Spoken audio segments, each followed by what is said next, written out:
friends, foes, and side hoes, and welcome back to my YouTube channel.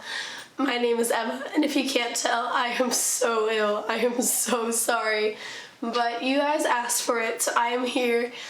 I'm so sorry, I'm so sick, but fortunately today's video does not require me to do as much talking as usual. Today we'll be doing our second part of our Marina 11 Fear album review, because today, about 10 minutes ago, she just dropped Fear. So we're gonna listen to Fear. You might be asking yourself, Emma, why didn't you just do a review when the album got leaked? You would have gotten more views that way. Well, I like to think that I'm not a bad person, so like, sue me. Sorry. Also really sorry if this is the first video you're seeing of me. I'm so sorry. This is such a vocal disaster, unlike Marina. Okay, so I do want to give a little bit of background on the title because I think that this is really important to this album, especially when I'm drawing these connections, which I will be doing today. This album is an exploration of the theory by psychologist Elizabeth Kubler-Ross. In all of the emotional ranges, it can be broken down into two categories, and that's love and fear. And so basically I think Marina's trying to unpack what each of those means, what each of that can entail, how each of those things can express itself in different ways. Maybe it's not our like textbook definitions of, oh, I love that, oh, I'm so scared of that, and that sort of thing. So I think that's really important to note. Also, going along with that, they're opposites, meaning they can't actually be experienced at once. They are mutually exclusive, and if we're not experiencing one, then we're experiencing the other. And that's a really interesting theory to me, and I'm really glad Marina's writing this 2-part 8-track series on this. So without further ado, so I don't have to keep talking, you don't have to keep listening to me, let's get started. I have no drinks because it's super fucking late. This first song is called Believe in Love.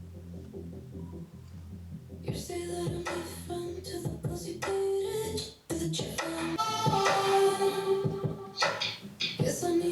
I like how dark it's already starting out, you know what I mean? This is so new from her.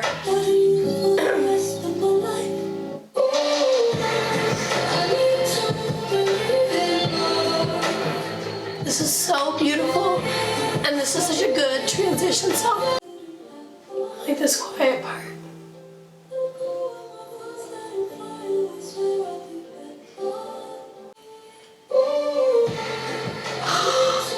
That like transition, that beat drop is so gorgeous. Like, it's so beautiful.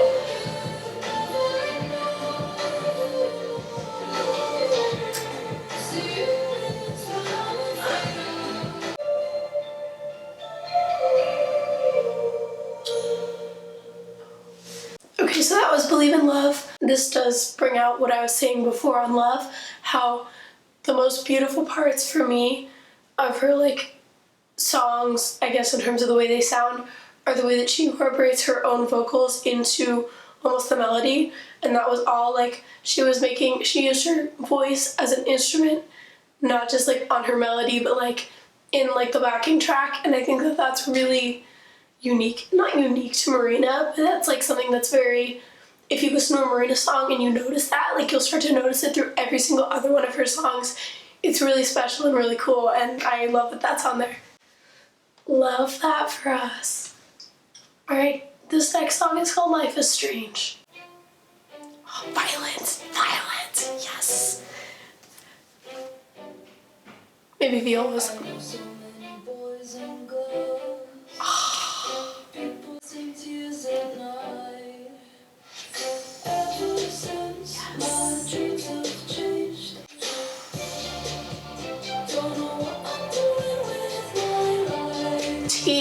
I don't either, girl. Okay, so what I've heard about the song is basically what I've already said. Sounds a little bit like Fruit, sounds a little bit like Family Jewels.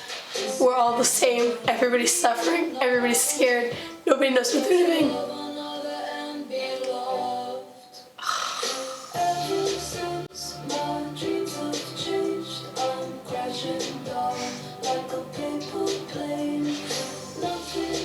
Such a good line.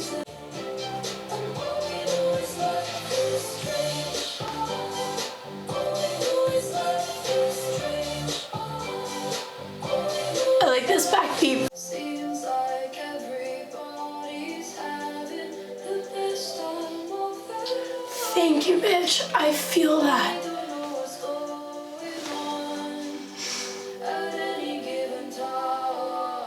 So that was Life is Strange. As I said in the middle of the song, sounds about right. It's pretty poppy, pretty low-key, has some like super subtly really cool lines in it. About paper, like the paper planes one, like my plans have changed, crashing down like paper planes, when everybody feels the same, like, damn girl. Like, it's a nice thing to be reminded of, cause like, I had like the world's shittiest day ever. You hear my voice, like, I've had the worst day. So like, to just be like reminded that, hey, not everybody has their shit together. It's nice. It's nice, cause you really look around at people, especially like, I guess people in my life, and really think like, wow, everybody has their shit together, but nobody knows what we're doing. And the fact that this is on the Fear track as well, like, I guess that seems like an obvious thing, but by calling life strange, you are calling it unpredictable. And by talking about the fact that we can have plans in our lives, we're automatically going against the fact that the universe is chaotic and that we're scared of that. So we make these plans, but then when they change, we get fucked up because we're like, oh, well, our plans change. Now I'm lost. Now I have to give in to the fact that the universe is chaotic again and that life is strange again. And I don't know. I like this song. Seems very simple. I feel like there's a lot to unpack there, girl. Let's figure it out. Next song is You.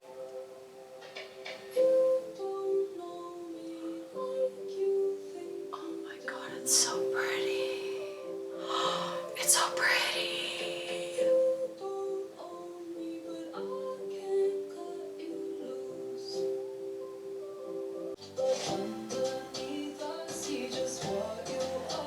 Oh, this sucks.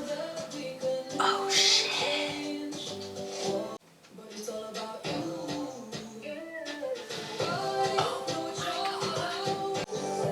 It's so pretty. What the fuck?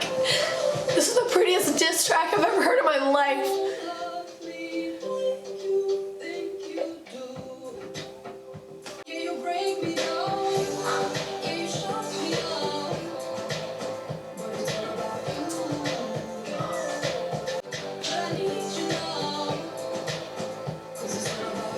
Deliver me, bitch.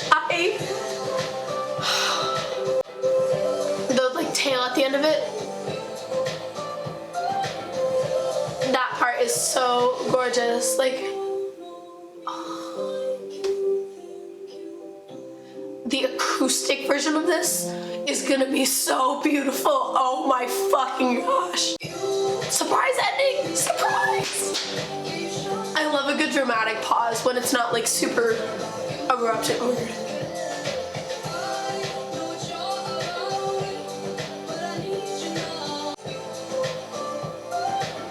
Okay, so that was fucking gorgeous. That was absolutely beautiful. Love that that's on the Fear album for a couple of reasons. A, as I said before, prettiest diss track in the entire fucking world. Prettiest diss track ever. I really like that that was on the Fear album because, first of all, it ended with the line, which is very powerful that it ended with this too, that you don't know me like you think you do, because it's arguing like, am I afraid of you because I don't know you? Or are you afraid of me because you don't know how to love me? Oh my. Here's the thing. I feel like this is a diss track. People don't know that better than that was a diss track. It was a diss track. Google it, bitch. It was a diss track. There's some tea behind that, I promise you. But yeah, that was a beautiful song. The acoustic version of that song is gonna slap hard. So hard. I'm so excited. Okay, time to move on. So the next song is Karma. Also kind of sounds like it's gonna be a diss track. I don't think it is, but we'll find out. Oh my god! Her beats on this new album are so good.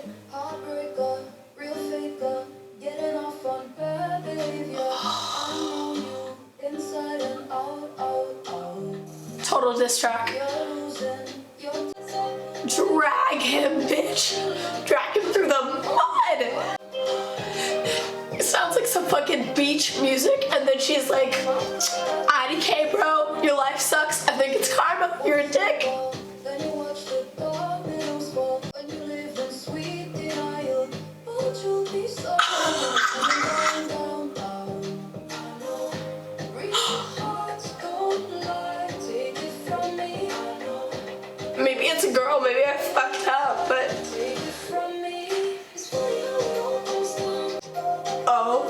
Oh my god.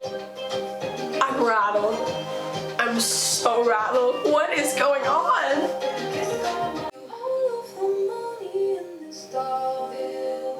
Oh my god.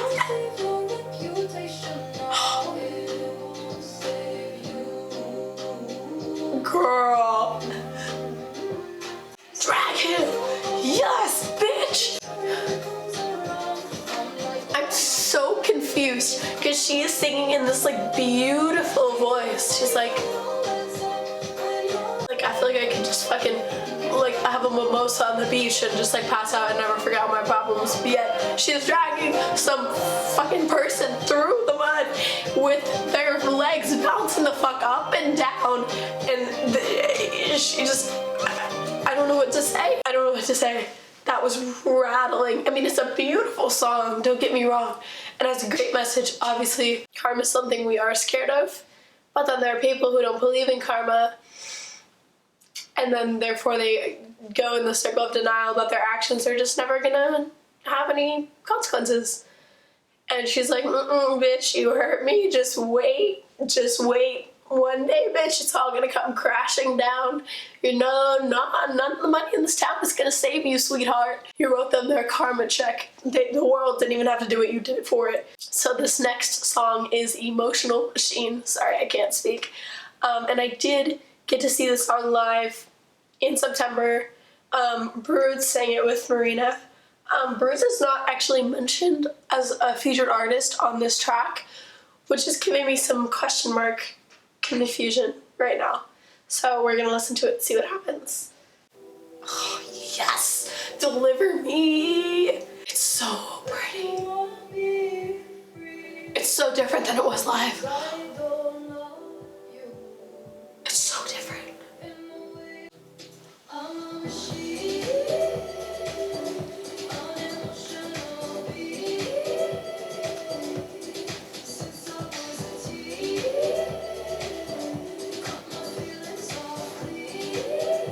This is some tea, girl.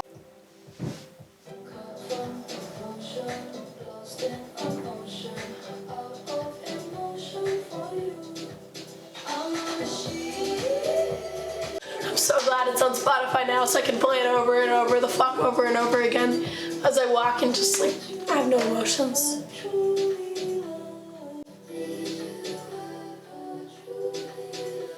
It sounds a little bit like Broods. We're gonna do some research after this.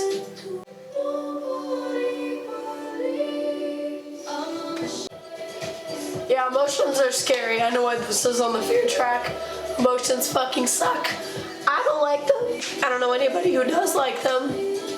I mean, the good ones are good, but the bad ones are bad. Therefore, it's not worth it, in my personal opinion, until you know how to handle both. Until you know how to feel both and not have it affect you so badly. Okay, so I did some research. So Caleb and Georgia from Broods actually did help write the song according to my research, and apparently they are singing on it. I don't know why they're not credited on Spotify. I don't know if that's a mistake. I'm not trying to start any tea. Nobody come for me. I'm just putting that out there. Please let me know if it's changed. The next song is called Too Afraid. Oh, so pretty.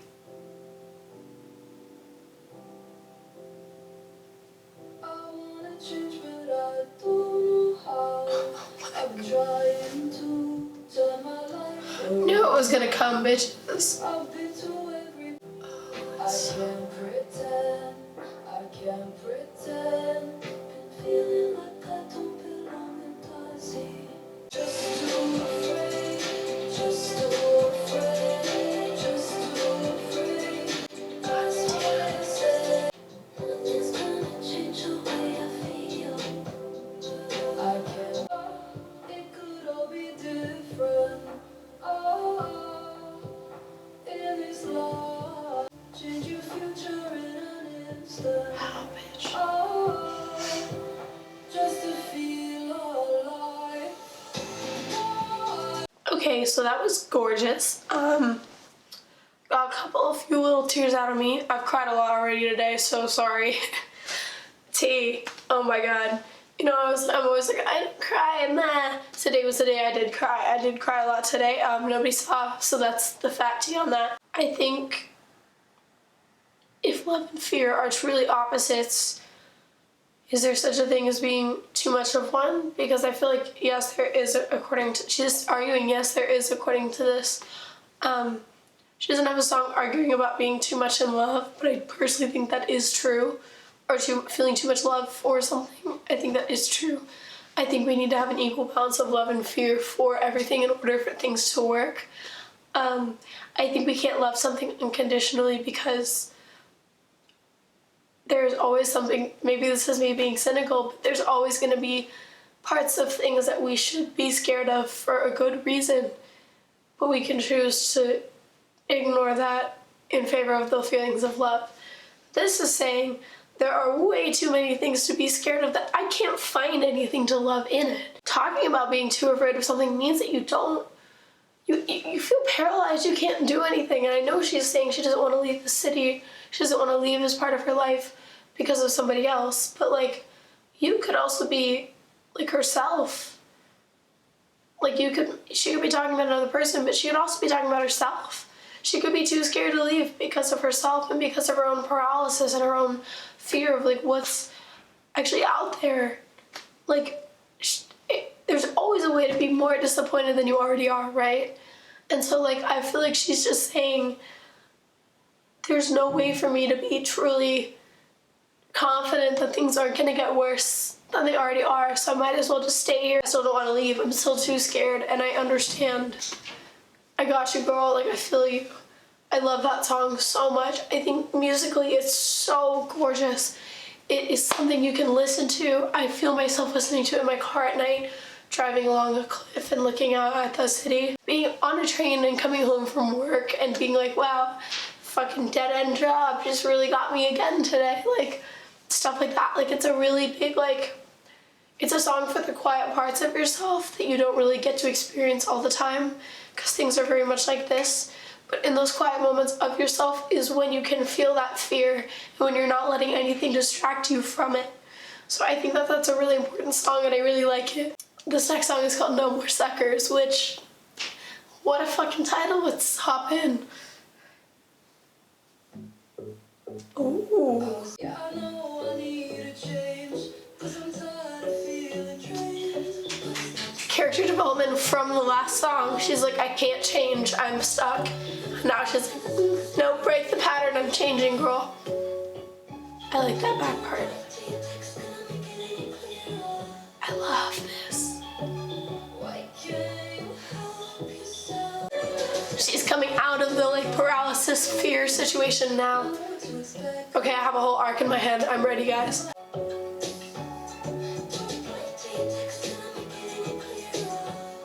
I like that style of voice. I don't know why. So I wonder, she's like annoyed and like kind of done with this person, right? She has 3 songs on here that are kind of like that. It's You, No More Suckers, and Karma, right? So I wonder what she's implying about fear. Like in You, she's like, are you afraid of loving me? In Karma, it's like, are you afraid of your own consequences? And maybe in this, it's like, am I afraid of letting this go? But I'm gonna do it anyway. I don't know, like they're very similar ideas, but they're different, exploring different parts of this emotion, which can manifest themselves in different ways. I don't know, it's interesting. Fear can be like less active than you think it is. Like, I think she's saying that like, oh, maybe under all of this, like I was afraid to let this go because this is what I know, but now I'm like, I feel like now at the end of this 8 track, she's starting to build against the emotion of fear into something more fully formed. I don't know. I'm gonna listen to the last song and make my final conclusions because I have an idea of what's going on here, but I want to listen to the last song, which is Soft to Be Strong. I know it hurts to be kind. It's only fear in disguise. There it is, bitch. You have to be soft to be strong. carry me away, bitch. I knew it. Stay tuned. Love has to be soft to be strong, soft to be strong. I feel the fear is gone. I found out a lesson made it sweet. I took a broken heart and made it beat. This is a beautiful album closer. It's beautiful. Love has to be soft to be strong, and fear has to be gone. Okay, I'm confused. Okay, when I was saying before that everything needs to have a little bit of love and fear mixed in, obviously that's a little questionable if you consider the theory that love and fear are mutually exclusive. I think that there are parts of people that we need to love and parts of people that we need to fear, because fear, I think, can be healthy. That's my personal opinion. I don't think Marina's saying that.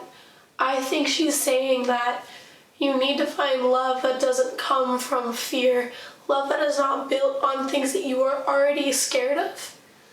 Because when she's talking in No More Suckers, she was like, I was loving people from the schema of a past that I had built out of people and things that scared me and things that didn't make me feel good and things that I should have probably been afraid of, and a life filled with fear, I guess. And she's saying, finally, I found a love where I don't need to hold all of the defense mechanisms I have built up because of my, past that is based on fear. I found a love where I don't need to use those. I can be soft. And that makes me strong. That makes me able to face the things in love, in life, in whatever, and be able to be around in my life in the soft way, knowing that I am confident in the way that I am, because I have a love for myself. I have a love for the world. I have a love for another person that is built on my own, that is built on me, that is built out of my love. I do everything with love, therefore I can be soft. That is what being soft means. I think this is what she's saying. And that makes me strong, because I am choosing to not be scared and choosing to not go through the world as a person who is built out of the things that scare her.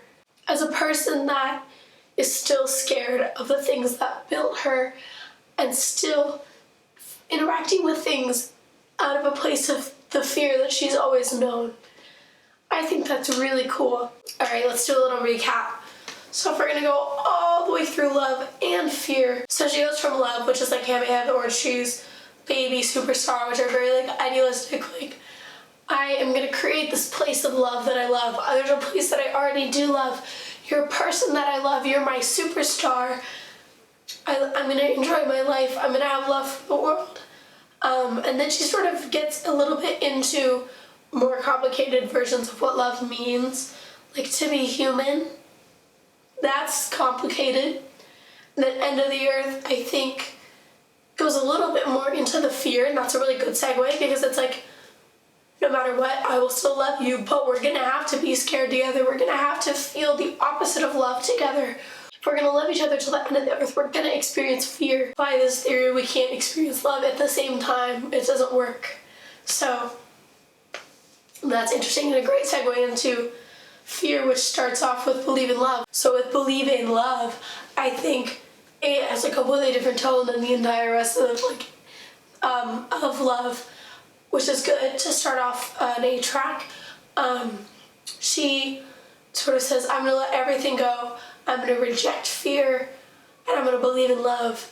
But she's not really getting in that. She's saying hey, I'm gonna believe in love, but I'm not embracing the fear that still exists in me. The fear that maybe isn't, even though I'm gonna believe in love, maybe I'm still starting to, I'm recognizing that there's fear, but maybe I'm not embracing it as much as I should be.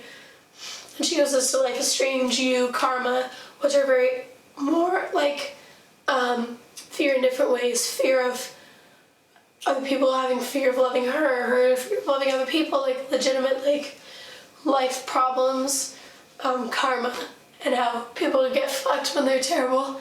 And then you have Emotional Machine, which to me is like the pinnacle of fear. If I have to experience fear, I don't want to experience anything. Fear is awful, so where is my middle ground? Where is my nothing? Where is my like complete numbness? Ever since I was a teen, cut my feelings off clean, girl. Like, maybe I want that numbness because I know that love and fear exists. And that's one way to look at it. The other way to look at it is saying that I am an emotional machine and I don't want that anymore. And I want to be able to experience love and fear. And now that I recognize that fear exists and that you have to experience it, it's worth it if I get to experience love. So those are my two theories for that. Then she goes into Too Afraid, which to me is like rock bottom. Like, I'm too scared, I'm too afraid, I need to find love, I need to find love. She starts to climb back out of it, recognize that they both exist, that they're mutually exclusive. Girl, you have done a number on me. You have done so well. Yeah, it's beautiful. It's beautiful. She's done an incredible job. I'm so proud to be her fan. I love her so much. Sounds like I'm crying. I'm not. I'm emotional, but I'm not crying. And yeah, I'm just really proud of her. So thank you, Marina. Thank you for an incredible album. Thank you for an incredible two-parter. You mean the world to me. You mean the world to so many, and I love you, and thank you. So thank you so much for coming on this journey for me. If you came from the first video, thank you so much. If you're new to this video and want to watch the first video, I will put a card up here. I'll link it down below. It's my love reaction part. I appreciate you all so much. Marina has gotten me a lot more subscribers, so thank you to her. Thank you to you guys for supporting me always. Thank you for supporting me through my walrus voice. I appreciate it. If you like this video or like me, please feel free to give it a thumbs up and subscribe if you want. If not, just thank you for watching and thank you for making it this far. I love you so, so, so much. Go listen to the album. It's amazing. Go buy it. Don't listen to the leak. It's literally out. Don't be an idiot. I love you. I love you so much, and have a beautiful and wonderful day.